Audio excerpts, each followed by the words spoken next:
Classic. Matt Damon.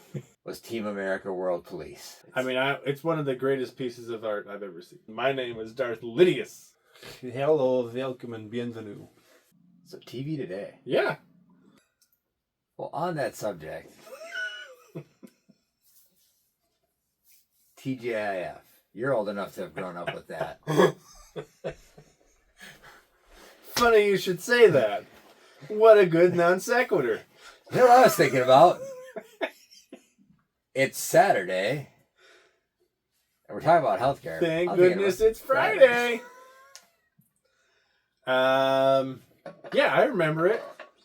I would say at that point in my life, I watched more of the shows my parents watched. So, like, when Boy Meets World was on, I would actually tend to watch, like, Home Improvement. Oh, Home Improvement. Classic. Yes. I don't think so, Tim. I don't think so, Tim.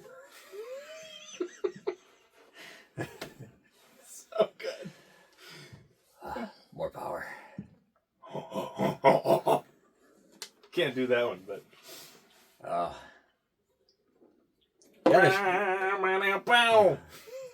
So good.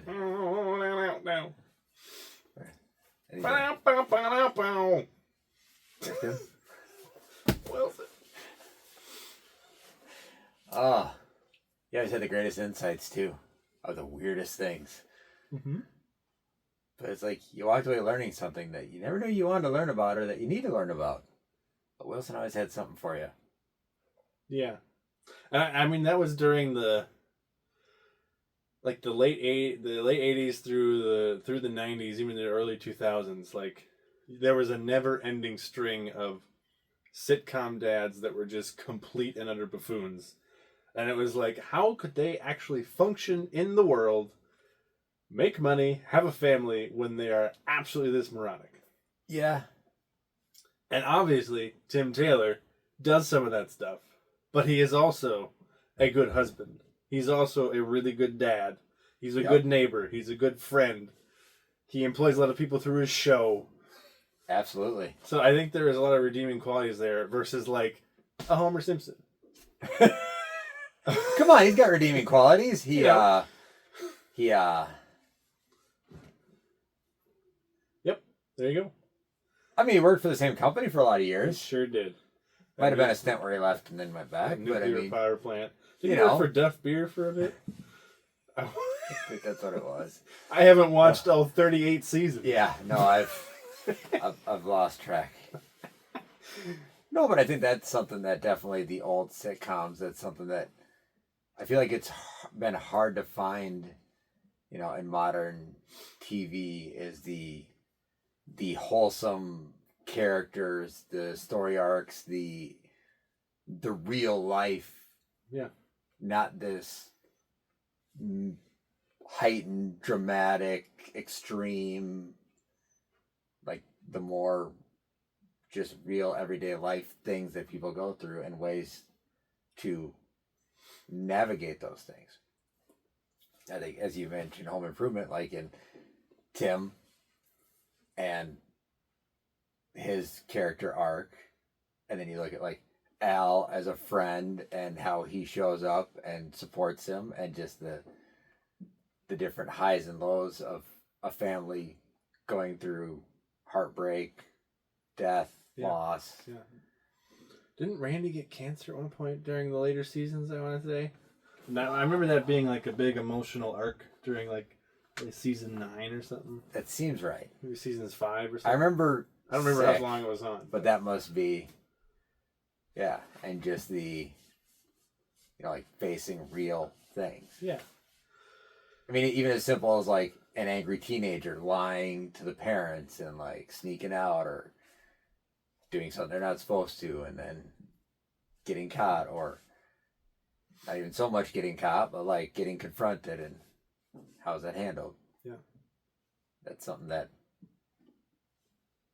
like, it's funny that you say Home Improvement, like it just brings me right back to like, I'm terrible because I can't think of like a specific episode or scene, but I can just think of like those moments of like like Tim and the kids in the backyard, and they get caught doing something they weren't supposed to do, and it's like, and he parents them up the best he can in that situation, sends them in, and then he gets Wilson on the other side of the fence that's listening, because he's always there, Hey, you know, and then This but- reminds me of the Okinawa tribe yeah, but then they of would Eastern Ohio. talk through what just transpired, and you know, he would talk. Did I do right? Was it good? Was it, you know? And yeah, Wilson would always have that weird thing to throw into it, but it was like having that person just to bounce things off of. Yeah, I mean, Tim was a normal dude who knew he wasn't always doing it right, but he was doing his best, and when he could improve, he improved. Like home improvement. He wanted to be a better husband and a better father, even though he already was a good one. Yeah. Versus something like Married with Children. Yeah. That was like the exact opposite of like, how can I be the most slovenly husband, The the most worst dad, who gives the baddest advice, who ogles women, who just... Yeah. Rude, sexist. Yeah.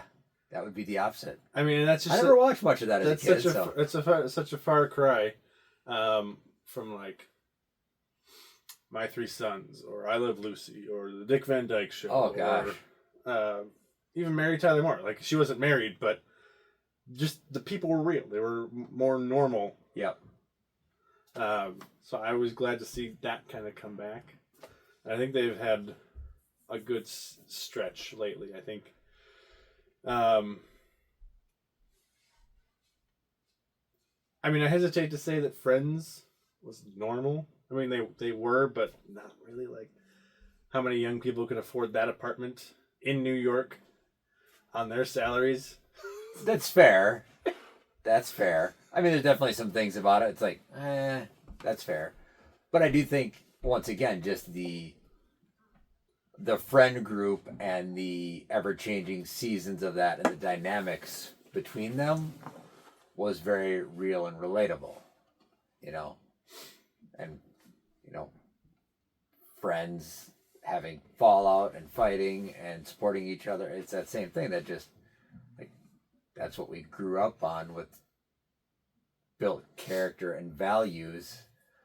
Like, that's something even Kate and I, we've talked about, like, recognizing some of the values we have today literally come from the TV.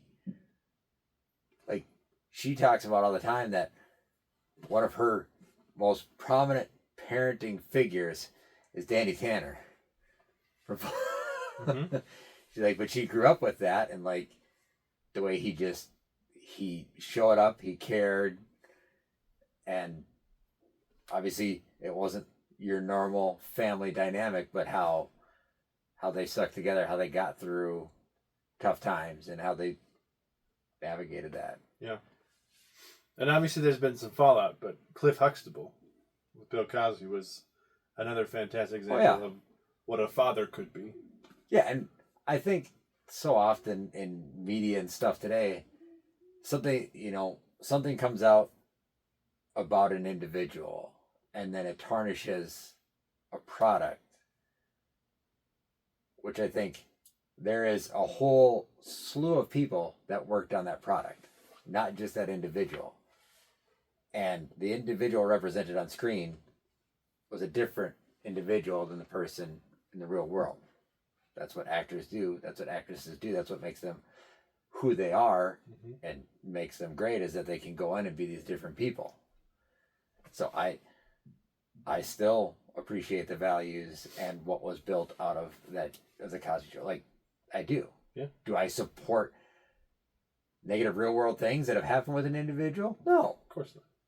But I think you can separate the artist. Yeah. Yeah, you can separate those things, because you start tracing through history. There's great works of art all scattered throughout history that are revered in a high regard, but there's negative things also around that individual that are just disregarded, because the art is still the art. So, that's just my 2 cents on that. Yeah. No, I agree with you. I mean, there's like Kevin Spacey is a harder one for me because I like a lot of the films he's been in. Yep. He's just always great as an actor and what he's Oh, doing. absolutely. And then it's just like, this is probably happening when that happened. Okay. Oh, it does make it hard. And I mean, and if somebody does choose to turn away from that art or media because of it, like I respect them for that. Like, that's your choice. Mm-hmm. But in a lot of those situations, I'm thinking of all the other people that worked on it and poured everything they had into what was going on. And should their art suffer because of the bad decision of one person? I struggle to just punish the masses because of the one, kind of in that situation. I'm trying to think, what kind of shows? Like we have Friends, and it definitely had some, good values and a lot of like real life. It's like Scrubs around that same era. I don't know if you'd say the 70s show. I mean, it was. Yeah, there's kind of a run. I mean, there's usually 1 to 2 at a time that are kind of the top two. So in the 90s, it was Friends and Seinfeld. Yep. Oh, yeah. And then in the early 2000s, I would say it was How I Met Your Mother. Oh, and, yes. And Scrubs a bit. Yeah. And then How I Met Your Mother held on and Big Bang showed up. Yep. And then Modern Family showed up. I think those two carried forward. In the mix there was The Office. So I'd say The Office was probably, 2005? 4, 5? 2009 or something like that? Yeah. Maybe 2011? Was it? Yeah, 2011, because I did background for one of those episodes. So it must have Oh, look at you. It must have still been going on when I was out Tooting there. your own horn over there. Did some background work. Spent some time in LA. Famous actor. No big. So yeah, that must have been 2005 to 2009. 2004 to 2009. Yeah. Maybe, I think it's 7 seasons. Maybe 8 seasons. So yeah, as Friends ended, The Office started. Yep. Same thing with How I Met Your Mother. Big Bang Theory, I think they had 11 seasons, and they just ended in like 2021. So it must have Yeah, it been wasn't long ago. Must have been 2011. It seems like a long time ago, though. I would say we've definitely moved away, especially the younger demographic, from we watch TV shows every week. Yeah. Because which I think is good and bad. Like, I loved so much that time of 2002 to 2007, 8, when I would, it was like appointment viewing. I remember the first one was 24, because that was every week you had the clock, the countdown, and every episode was a cliffhanger, and you're like, wait a week to find out what happens. Yes. But it was so good. And then they came along with Lost, and that was another cliffhanger one. Like, again, Lost and The Office when I was in college was truly appointment viewing. Like, we'd have parties where we'd have people come over, or we'd go to someone else's dorm room, and there'd be 20, 30, 40 people watching the new episode of The Office. I remember specifically the episode where Jim and Pam get married in Niagara and then have the second wedding where everything goes wrong, but they don't care because they're already married because they knew it would happen. And I remember watching that live with 15 other people of my best friends in college. That you just don't get anymore, because it's all, we're streaming whenever you want. the first half of the season or the whole season. Yep. Which, it's different. I don't want to say that it's worse. It's just I had that's such an integral part to my experience of those shows and that period of my life, that to think that my daughter and sons might not ever have something like that is hard. again, it's not to say that they couldn't have something just as good, and who knows what that might be. But I think there's something to that. Like, we're losing some of that human connection, human element, special moments of life. Like, that's like, and again, like the appointment, like I remember TGIF, like looking forward to Friday nights. Like, and I grew up in a house that didn't have cable, so I really didn't have much for TV. Like, so Find out what like, happened to Panga this week. Yeah, absolutely. You know, and Carl Winslow, and like what's gonna happen this week, and like, you know, and especially like just real, like I didn't grow up in a city, I grew up in the country, so like he was a cop on the beat in the city, and it was like, ooh, what, like this stuff I don't know about. Like, it was just fun. But like our family, like we would all, like you'd end up having pizza, sitting around and watching TGIF. Like, that's what we did as a family, as a group. Like, and that's, you looked forward to it every week, and you didn't want to miss it, because then you'd have no idea what happened, because there's not replay, there's not go back and stream it. That's not there. Yeah. Which I'm thankful for that stuff now. Like, I appreciate having the ability to go back and watch something or record things and do that. But I do think there's just an element of that that was so special that is lost. But I almost feel like some of this stuff that we enjoyed is coming back around, because you look at, like, let's look at music and records, for example. If you look at over the last couple of years, record sales have actually dramatically gone up. And there's actually younger generations of people going out to thrift stores and antique shops and getting record players and listening to them, because they're craving that,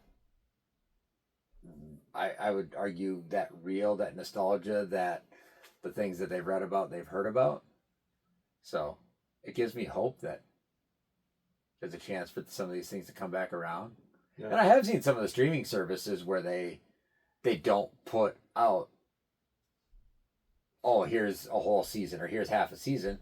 They go 7:00 Friday night, you get this one. Yeah. And then next week you get another one. Yeah. So I've seen that. They did that with Welcome to Wrexham. You seen that? I have not. Heard about it? I have not. It's pretty fascinating. Sorry. No, it's okay. It's kind of a comedy docuseries. So, okay. Ryan Reynolds and Rob. Oh, yes. Okay, I have heard of it. Yeah. Yes. Sorry. They brought a soccer team, and Yep. this is the documentary about that. And they're yes. I think they just wrapped season 2. I had heard that. Yes. And it's Ryan Reynolds. I'm sure it's good. It's great. But again, it's so real. And Elaine and I were like, "Is it Thursday yet? Do we have a new episode?" So would you put that into a category matching some of those that, like, we grew up with, and some of those classics of The Office, The Friends, the Home Improvement? Obviously, yes, experientially it's close. But I don't feel like it has the same magnitude of, like, when I was in college, everybody watched The Office. And that's fair. And and now it's like, are you watching this? And 30% of people will say no, 20% will say, yeah, I love it, and the other 50% will be like, what? What are you saying to me? Rex? What's so Rex? part of that category, and then flip through that. So obviously there's still elements of that. But as far as just purely from a screen standpoint, and like what is being produced in the character arc and the values and those, like, is, you know, because I haven't seen it, you know, is it something that has those real life elements? And how the entire thing is real life. That's the beauty of it. Like, it's not a show. Okay. It's not scripted. Like, they literally bought a soccer team. They truly. So this is like bought a soccer team. I knew he bought a soccer in Wales, and this is they followed the entire process from them getting approved by the team to going over there and drumming up interest and getting different players, and and updating the stadium and picking uniforms and what's going well and what's going not, and giving us education about Wales and England and all the soccer leagues. And so it's not a fair comparison to one of those shows I get now. Yes. But when you're invested in it, that's that. Oh, is for the sure. Next episode on, but it's even like I would say I missed the water cooler talk of like TV shows because it was in college for me. And the appointment viewing stuff kind of faded away before I got into the workforce, as it were. Yep. But even now, when I'm on my team meetings, we're like, "Did you see this documentary? Did you see this true crime series? Did you see this show? So we're still watching it. It's just partitioned. Of like, I loved it. You should watch it. Then we can talk about it. Versus let's experience it together. Well, I think that is maybe we have. It's not maybe.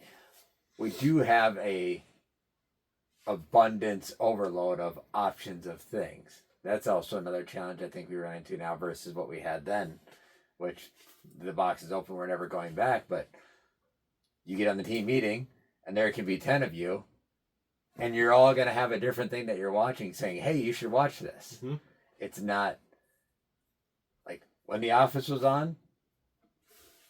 You're watching The Office. When Friends was on, you're watching Friends. When Seinfeld was on, you're And if you didn't watch it, you missed it. Yeah, and so then you were trying to read reviews or talk to people who did watch it, and you still didn't get it all. Yep. Till Versus the now DVD you can box just, that you comes can just out. go watch it. Yeah. Which is so much different, and it's cool. Yeah.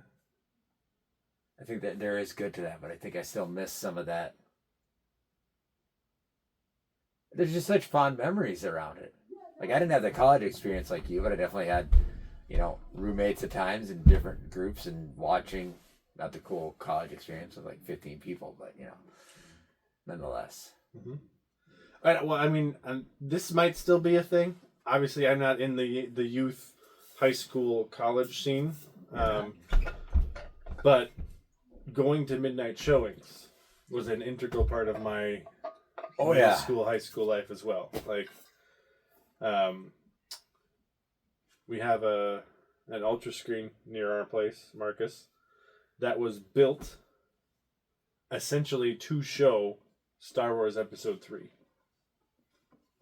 I mean, obviously they've shown many movies since then. But they made sure to get it done. It opened in time for the midnight showing of that, and that was my freshman year of college. And I went ahead. That's when you had to go to the theater beforehand because they didn't have online sales. I went to the theater and bought, I want to say it's like 16 tickets, but they weren't assigned seats. So I had to figure out which 16 people were coming. We came. I was a midnight showing, but we came at like 8:15. And we barely got, like 6 seats here and 4 here, and we were near each other, but we weren't all in one row. So you weren't the first people in line. We definitely weren't the first people in line, but it was such a unique experience because everyone that was there wanted to be there, couldn't wait to be there for 3 hours to watch a movie that was 2 hours and 12 minutes. Yep. And the build-up was. There was trivia games, and there was, horrible but still fun lightsaber duels. Like, one of the characters in Star Wars is Darth Sidious, and this guy who was like pretending to be a Sith Lord just said, "My name is Darth Lydius." It's like, way to be original, dude. He tried. But it was just, again, such a moment in time, and that kind of kicked off a fair amount. I mean, like going in through high school. I remember I didn't watch the first Lord of the Rings, but I went to midnight showing of Two Towers and midnight showing of Return of the King and the midnight showing of the 2 Matrix sequels and the midnight showing of Hobbit and the midnight showing of King Kong and the midnight You're so much better at remembering all the midnight showings you've seen. I definitely went to an opening night for I think it was Return of the King. I want to say it would have been. Which one came out early 2000? Let's see. That would have been 2003, 4? 2003 would have been Return of the King. Right? Yeah. Okay. Like, I know that one for It was sure. December 2003. That was a big opening night one. Yeah. Well, we had an interesting experience because that's when it was still on film reel. And that's not digital projection. And there's a moment in Return of the King where Aragorn is heading into like the cave to like recruit the dead kings. And as he runs into the cave, into like the black, all of a sudden we see this like flame come out and everything goes white. And it looks like it's part of the movie because it's from the black hole that he went out of.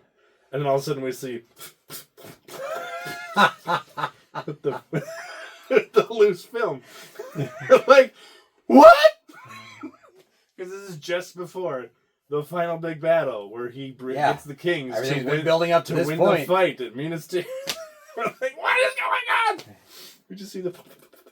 So I'm guessing they had to stop, come in, get it cut, reload it. fixed it. So, again, they have like probably 14 theaters showing this all at once. And I want to say that, they could do 3 theaters that start at 12 o'clock. And the next ones had to start at 12:01 and 12:02.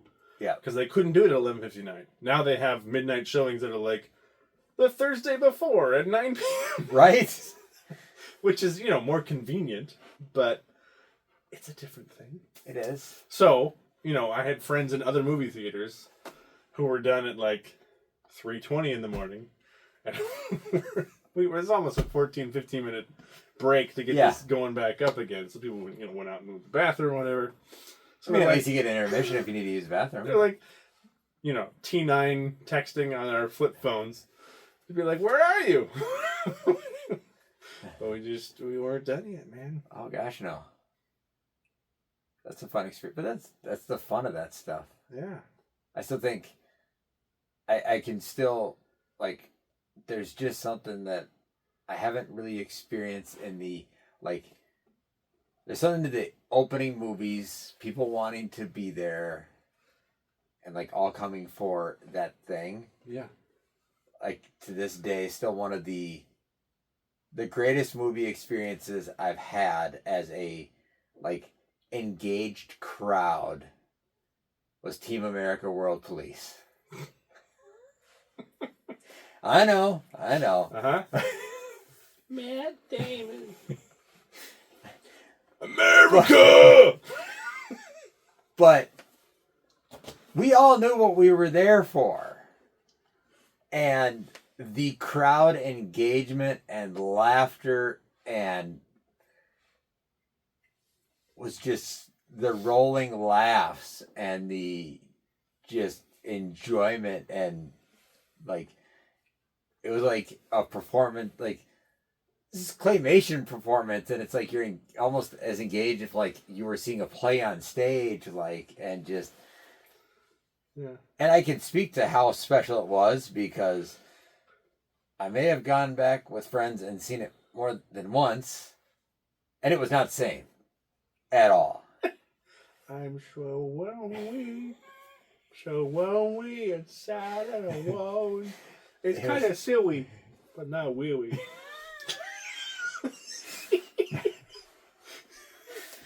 Everyone has AIDS. AIDS. You think they'll remake that movie ever? Oh my goodness. I'm gonna go with no. Yeah. Now we're at the end of our story. Everyone's dead. My sister, my brother, and my old dog Blue.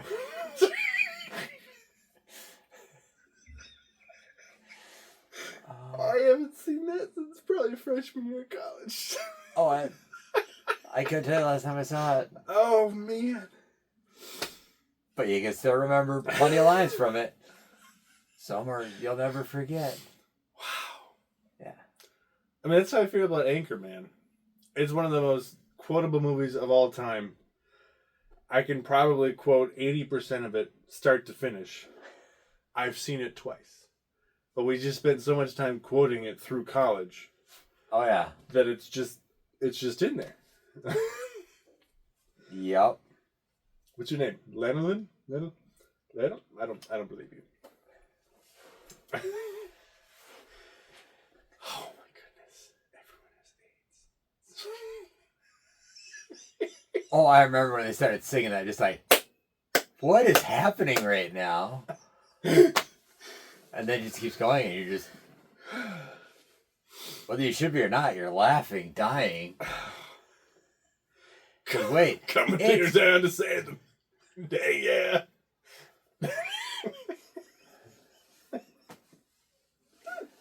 America. Oh my god. Yeah, that was a good one though.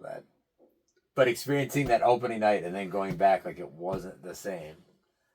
It's only been like that's probably the most like the only one that might like. There's been like that and like I think 3 other times I could say in cinema that I've really had those like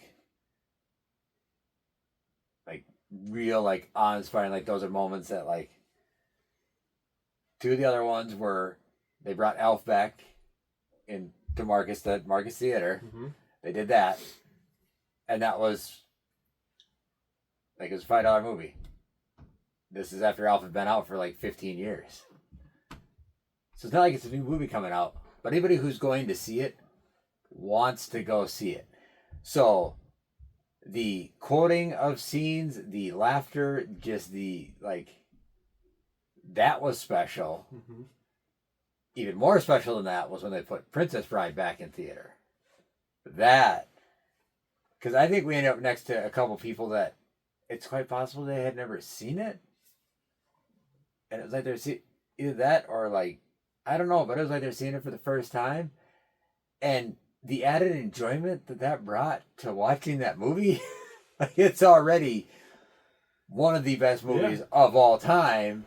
Uh-huh. Then you go into a theater on the big screen with somebody that's quite possibly experiencing it for the first time, or at least laughing like they are. Yeah. And it just brought a whole new level to the enjoyment of it. Yeah, I think I've found myself gravitating a bit towards watching people experience things that I enjoy for the first time on social media. So I've watched a few people, not all the way through with all of them, but a few people watch most of or segments of Hamilton for the first time, who would otherwise not watch a musical ever, and just be like blown away by that, or watching. There's a woman who's I think she's married and her husband watches movies with her, and they started filming like last fall, and she's gained a following. But it's just they obviously film her the whole time, and then they edit together her quick reactions to the movie. And it's the classics. Like, so she's watching Speed, and she's watching Die Hard, and she's watching It's a Wonderful Life, and she's watching Elf, and she's watching Princess Bride. Like, she hadn't seen many, but watching her experience these movies that have been so formative to my life is really fun to be like, what does she think of this part? This is my favorite part. What does she think here? So that's kind of, it's like a version of being in the theater with them. I didn't even know that's like a thing. That is a thing. That's a thing? That's a thing. Oh, I'm learning things. And similarly, like, I'm a big fan of Taylor Swift. I wouldn't go so far as to say I'm a Swiftie, but I like her a lot, and I like her music. And watching people react to her music for the first time has also been really fun. As of late, especially with her Folklore and Evermore albums, which is a very different Taylor, a more indie Taylor that's, I think, more accessible to people who are like, I don't like Taylor Swift. And they're like, this is Taylor Swift? Oh. Okay. Oh, Taylor. Who hurt you? Taylor. Well, a lot of people have heard her because she's put it out in her music, but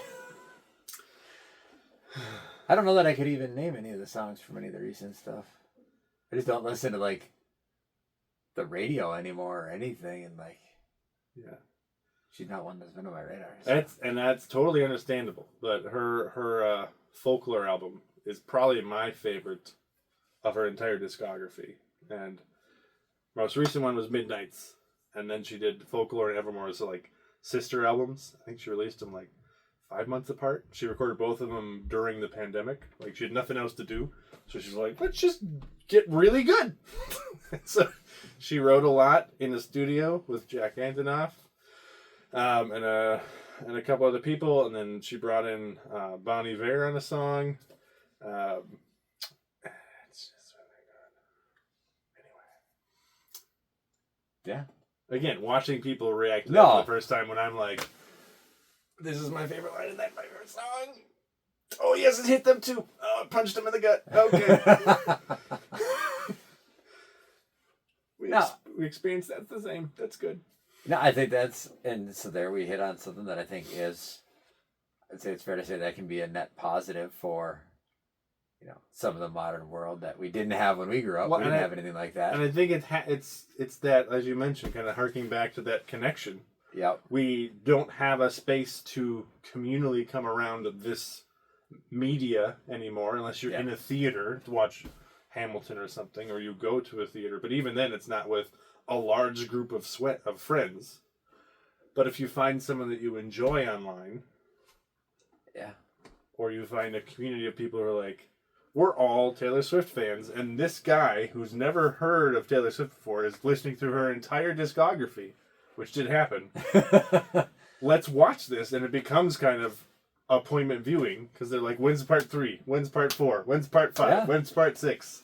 And then at the end, he's like, all right, I'm going to rank my albums. You're probably going to hate me, but here we go. And it was, again, it's just these journeys to watch the guy who's like, I have never been a fan, to she's fantastic. And just watching that journey, they start with Debut, Taylor Swift, by Taylor Swift, which has some pretty good songs, but compared to where she is today. And I've literally seen Taylor Swift in concert. Like, I'm not saying I'm not, I just haven't heard the new stuff. Mm-hmm. Well, actually, that's not fair. I'm sure I've heard the new stuff, just don't know it's the new stuff because on the radio or something, and not really. Yeah, you've probably heard Anti-Hero. Probably. That's from Midnights. That's the It's Me, hi, I'm the problem, it's me. Oh, yeah. It's me, hi, I'm the problem, it's me. Yeah. That's okay. From Midnights, her currently newest album. She just announced another one at the Grammys. But anyway. No, I think that's...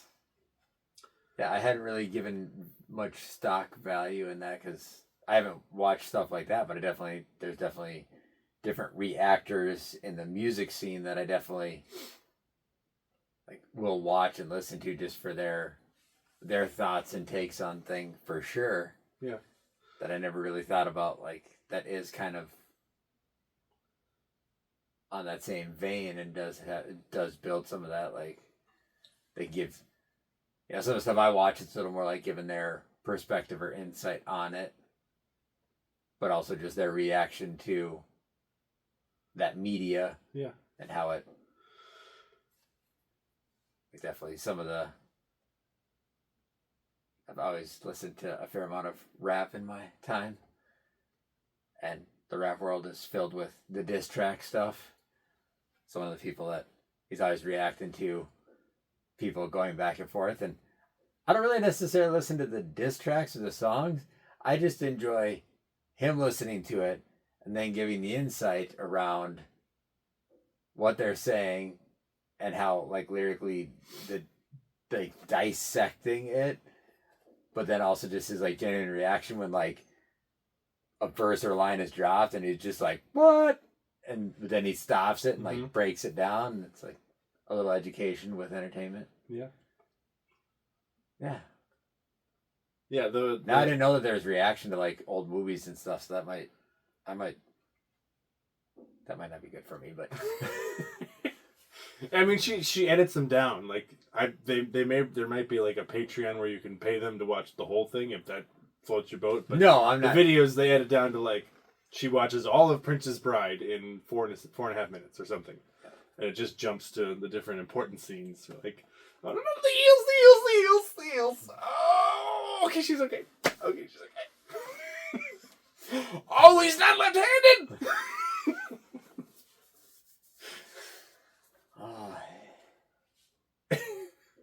Inconceivable. Inconceivable. You keep saying that word. I don't think it means what you think it means. But like the first guy that I watched all of Hamilton, which is 2.5 hours, was like his whole thing is he's like a metalhead, and he had never listened to any musical theater before, of any kind. That's crazy. And then even I have.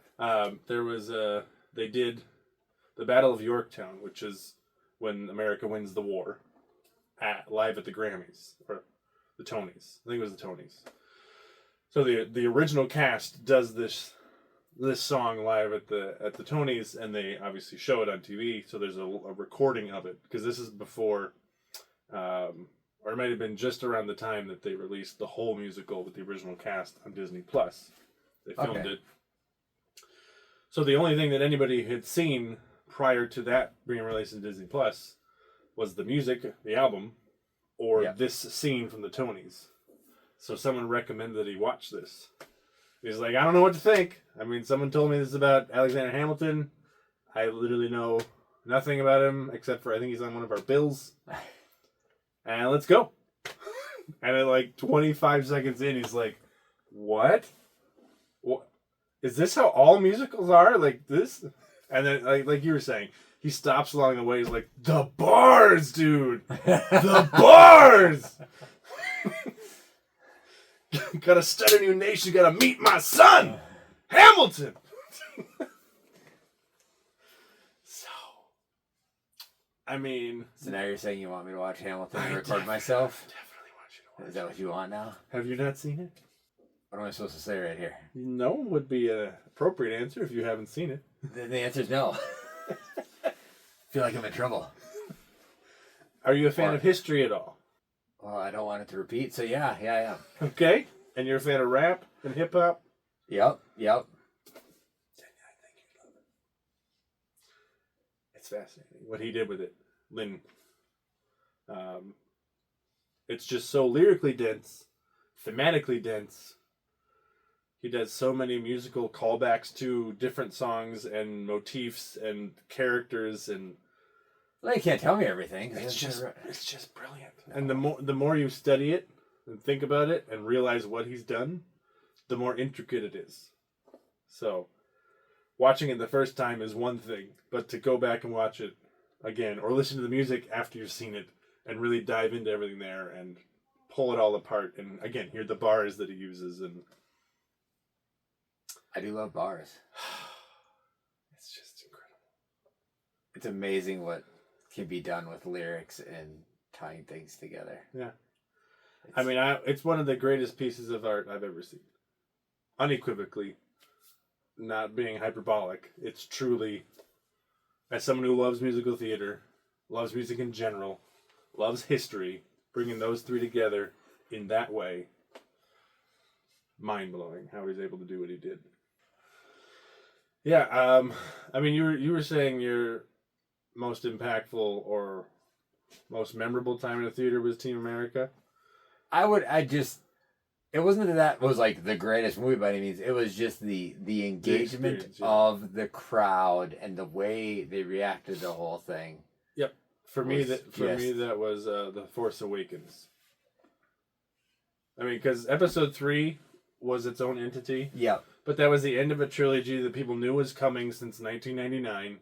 Yep. And then we were like, well, this is probably the last Star Wars movie. And then, what was that, 13 years later? Yeah, we got another one. And the amount of people... I got to see it in IMAX at the zoo, Minnesota Zoo, which doesn't have an IMAX theater anymore, I don't believe. But again, I don't think so. The people that were there so wanted to be there, and were so excited that, the screen goes dark. Bah, bah, bah, bah, bah, and like... Oh, yeah. Lightsabers go... Yeah, whenever characters show up, they'd cheer, or something cool would happen, they'd cheer, and it was just this everyone experiencing this moment in time together, and it was inexplicable. Like, and I just feel like those moments are fleeting, like with the streaming service and the less stuff in theaters, and the less like build up. Or I have to say, Endgame. Yes. When he does the hammer. I mean, essentially, the last 20 minutes of that movie, our crowd was going nuts. Oh yeah, no, that place was a But rocking. when he calls that hammer, I don't want to ruin it for anybody, but If you at this point, spoiler, yeah, if you haven't at this point, like you're under a rock, oh man, our and crowd pause went, it and go watch. And, our yeah. crowd went nuts. Oh, that Whoa. and that I will say, Avengers, if assemble. yeah, I mean, if we're going like for me in the like top 5 experiences, that's right in there with those because it was that like it was the cheering, the like audible gasp and the cheers and the set, like the crowd moved with the movie. Yeah. And the triumph at the end, I mean, applause for a screen and cheering and like they were there. It was like, something, and it was so much a culmination of such a well designed, produced, made, written. What is it? 14 film arc from Iron Man to that, with everything in between. Yeah. I mean, except for a couple Thor movies that were okay, the rest were great to really great to stellar, and it all culminated in that. I'm so weird with that though. Like Since then, it's felt a little like. I mean, they literally saved the world, saved half the world, did all this together, and now you want me to care more. Yeah, I can say I've seen a couple things since then, but I haven't kept up like I did. Like I jumped into the MCU a little late. Like some stuff was already going on. I'd seen Iron Man and then like didn't see anything for a while, and it was. I don't know where we were probably at. Because there's Iron Man. There's Captain America. Thor. Yeah, I think we were probably Thor when we jumped in. That's probably about where we like jumped in. And it was like, wait, okay, we gotta go back to start. We gotta go through this thing. Might even been a little. Actually, it could even been a little longer than that because we actually like set ourselves up where we were kind of able to like work our way through and work up to like as movies were coming out without like having a lot of big gaff and cliffhanger, which is an advantage to starting late. Sure is. That was kind of nice. So, Yeah. there we go.